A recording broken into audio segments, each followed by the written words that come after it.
గోదావరి వరద మళ్లీ పెరుగుతుంది. పరివాహక ప్రాంతాలలో గోదావరి అనుబంధ నదులు, వాగులు ఉధృతంగా పొంగి పొర్లడంతో ఆ వరద నీరు గోదావరిలో చేరి గోదావరి మళ్లీ పెరుగుతుంది. ఈ గోదావరి వరద ఉధృతితో దుమ్ముగూడెం మండలంలో లోతట్టు ప్రాంత ప్రజలకు మళ్లీ కష్టాలు మొదలయ్యాయి. భద్రాచలం చెర్ల ప్రధాన రహదారిపై తురిబాక బ్రిడ్జి వద్ద గంగోలు బుర్ర వేముల గ్రామాల మధ్య భారీగా గోదావరి వరద నీరు చేరడంతో భద్రాచలం చెట్ల ప్రయాణ రాకపోకలు పూర్తిగా స్పందించాయి.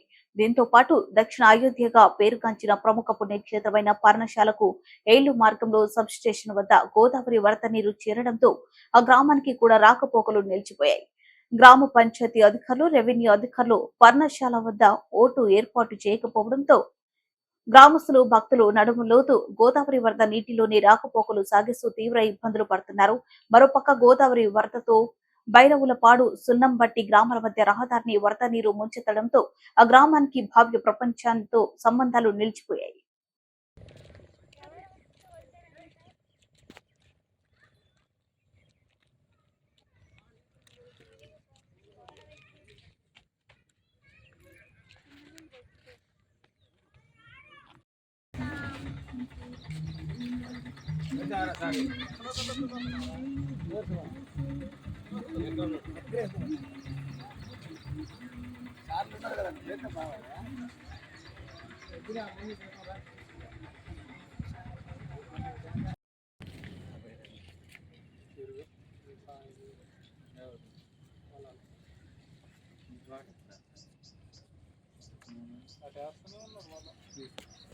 అడుగు దాకా చాగుతుంటాయి కదా, అడుగు తిరిగి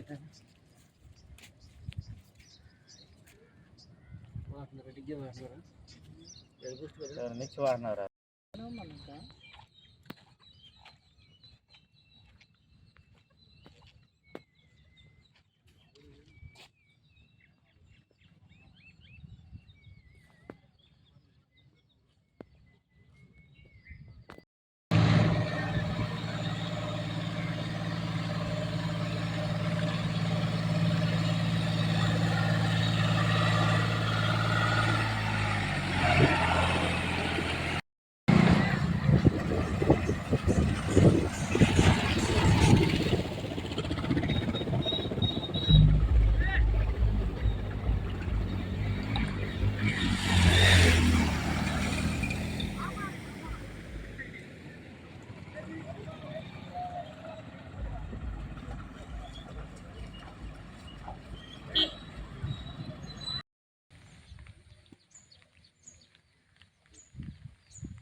గోదావరి నది మళ్ళీ పొంగిపోతూ ఉంది.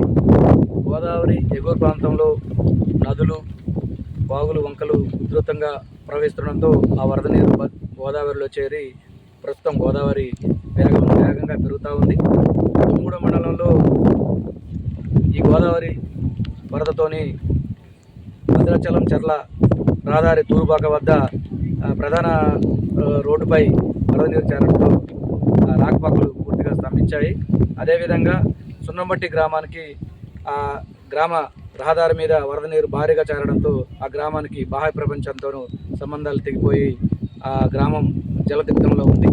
దీంతోపాటు ప్రముఖ పుణ్యక్షేత్రం పర్ణశాలకి వచ్చే మార్గంలో కూడా సబ్ స్టేషన్ వద్ద భారీగా వరద నీరు చేరడంతో అక్కడ కూడా రాకపోకలు నిలిచిపోయాయి. ప్రస్తుతం ఆ గ్రామాన్ని జలదిగ్ధంలో ఉండగా గ్రామస్తులు, అలాగే పర్ణశాలకు వచ్చే భక్తులు కూడా నడులోతు నీటిలోనే రాకపోకలు సాగిస్తూ ఉన్నారు. గ్రామ పంచాయతీ అధికారులు ఇంతవరకు బోట్ ఏర్పాటు చేయడం కానీ ఇతరత్ర సౌకర్యాలు ఏర్పాటు చేయడం కూడా భక్తులు ఆ వరద నీటిలోనే నడుస్తూ తీవ్ర ఇబ్బందులకు గురవుతున్నారు. మరోపక్క సున్నపట్టి గ్రామం జలదిగ్ధంలో చిక్కుకోవడంతో అధికారులు ఆ గ్రామాన్ని పునరావాస కేంద్రానికి తరలించడానికి ప్రయత్నాలు అయితే చేస్తున్నారు. గత 2 రోజుల క్రితమే అధికారులు డివిజన్ స్థాయి ఉన్నతాధికారులు వచ్చి ఆ గ్రామాన్ని సందర్శించి మంగళబాడవ ఆశ్రమ పాఠశాలకి పునర్వాస కేంద్రానికి తరలించడానికి తగిన ఏర్పాట్లు చేయాలని ఆదేశాలు జారీ చేసిన నేపథ్యంలో గోదావరి ఇంకా ఇదే విధంగా పెరుగుతూ ఉంటే వాళ్ళని పునర్వాస కేంద్రానికి తరలించేందుకు ప్రయత్నాలు అయితే చేస్తున్నారు. ప్రస్తుతం గోదావరి భద్రాచలం వద్ద 22.2 అడుగులు చేరుకోగా దుమ్ముగూడెం హెడ్లాకుల వద్ద 25.5 అడుగులకి వరద మట్టం చేరుకుంది. దీంతో అధికారులు అప్రమత్తమయ్యారు. పునర్వాస కేంద్రాలని అన్నింటినీ తగిన ఏర్పాట్లు చేస్తూ అలాగే ఎటువంటి అవాంఛనీయ సంఘటనలు జరగకుండా తగిన జాగ్రత్తలు పాటిస్తూ ఉన్నారు. అలాగే దుమ్ముగూడెం పోలీసులు దూర్బాక ప్రధాన రహదారి వద్ద వాహనాలు కానీ మనుషులు కానీ రోడ్డు మీద వరదలో దాటకుండా అటు ఇటు రాకపోకలు సాగించకుండా ఎవరిని అనుమతించకుండా అక్కడ బారికేడ్లు ఏర్పాటు చేసి గస్తీ అయితే కాస్తూ ఉన్నారు. వర్షం మరొక ఎడతెరిపి లేకుండా కురుస్తూనే ఉంది.